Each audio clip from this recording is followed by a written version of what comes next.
బక్రీద్ పండుగ శుభాకాంక్షలు తెలియజేస్తూ అల్లా ఆశీర్వాదం వల్ల మనందరం దినదినాభివృద్ధిగా అందరం అభివృద్ధి చెందుతూ మనం కూడా మన వంతు సాయంగా కొంతమందికి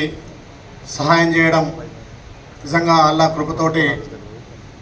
త్యాగాల ప్రతీకంగా. అంటే ఇస్లాం ప్రవక్తలలో ఒకరైనటువంటి ఇబ్రాహీం గురించి నేను తెలుసుకున్న దాంట్లో, ఇబ్రాహీం వాళ్ళ భార్య భర్తలకు చాలా కాలం తర్వాత ఒక సంతానం జన్మిస్తుంది. లోక కళ్యాణం కోసం అల్లా చెప్పి తన కొడుకును బలియమంటే ఆ ఇబ్రాహీం ఎక్కడ కూడా వెనకాడకుండా తనకు ఎన్నో పుణ్యాలు ఎన్నో ప్రార్థన చేసిన తర్వాత పుట్టినటువంటి ఇస్మాయిల్ను కూడా బలిదానం చేయడానికి బలిదానం చేయడానికి సిద్ధమైతే తన కొడుకు ఇస్మాయిల్ కూడా తెలుసుకుంటాడు, మా నాన్న అల్లాహ్కి మాట ఇచ్చిండు, నన్ను బలిదానం చేయడంలో ఎక్కడ వెనకాడతాడో,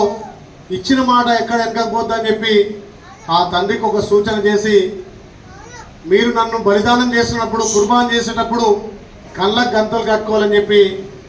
ఆ ఇబ్రాహీం గారు చెప్తే, ఆ ఇబ్రాహీం గారు ఎక్కడ కూడా పుత్రశోకం లేకుండా అల్లాహ్కి ఇచ్చినటువంటి మాట ప్రకారం బలిదానం చేయడానికి సిద్ధమైన సమయంలో అల్లాహ్ ఆశీర్వాదం వల్ల దుంబా అంటే మన పొటేల్, ఆ తల నరికేటప్పుడు అక్కడ పొటేలు తల ఉండడం నిజంగా చాలా ప్రతిమగా. అది ఇస్లాం ప్రవక్త అయినటువంటి ఇబ్రాహీం మాట తప్పకుండా చేసినటువంటి ఆ సాహసం, ఆ త్యాగమే ఇవాళ మనం బక్రీద్గా జరుపుకుంటున్నాం. కాబట్టి ప్రపంచ శాంతి నెలకొల్పాలని చెప్పి 80,000 మంది ప్రవక్తలను అల్లా భూలోకానికి పంపి మతాలకు అతీతంగా కులాలకు అతీతంగా శాంతి నెలకొల్పాలి, మనం సంపాదించిన దాంట్లో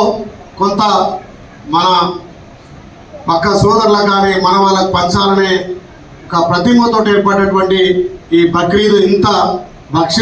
శ్రద్ధలతోటి ప్రార్థనతో జరుపుకొని మీ అందరి ఆశయం వల్ల ఆలేరు ప్రాంతం ఇంకా కూడా దినదినాభివృద్ధిగా ఈ ప్రాంతం అభివృద్ధి చేసి తెలంగాణ రాష్ట్రంలో ఆలేరును ముందుంచడంలో మీ అందరి సహాయ సహకారాలతోటి కులాలకు అతీతంగా మతాలకు అతీతంగా అభివృద్ధి చేసుకుందామని తెలియజేస్తూ మీరు ఇచ్చినటువంటి స్ఫూర్తి మీ ప్రేమ అభిమానంతో ఇలా నేను ఇక్కడ ఒక ఎమ్మెల్యేగా ప్రభుత్వ విప్గా